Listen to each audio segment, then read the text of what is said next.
ciidanka xoogga dalka Soomaaliya gaar ahaan guutada 83 iyo sidoo kale 84 ee 14 Oktoobar iyo xoogga dalka iyo kuwa ATMIS ayaa qayb ka ahaa howlgallada culus oo argagixisada Al-Shabaab looga saarayo tuulooyinka Ambune, Beeraley, Singale, Malable, Buulay, Orondi dhammaan deegaanadaas hoostaga isla markaana kamid ah deegaanada hoos yimaada Janaale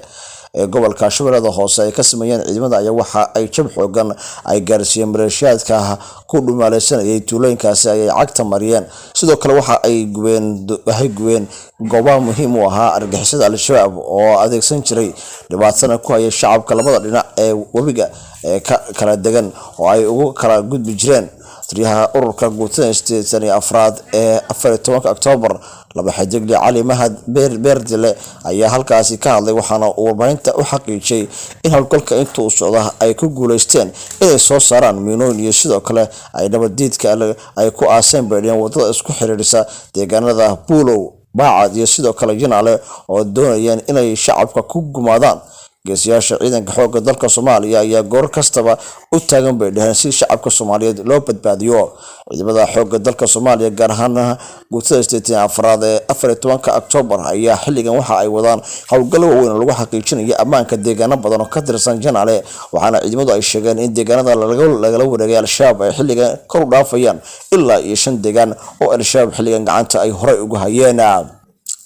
taliyaha ciidanka guutada 84 ayaa si rasmi ah u sheegay laba xiddigle Cali Mahdi Beerdile oo si rasmi ah u sheegay in howlgalku ciidanku ay sii wadi doonaan isla markaana goob kasta oo lagu sheego in Al-Shabaab ku sugan tahay ciidamadu ay weerar ku qaadi doonaan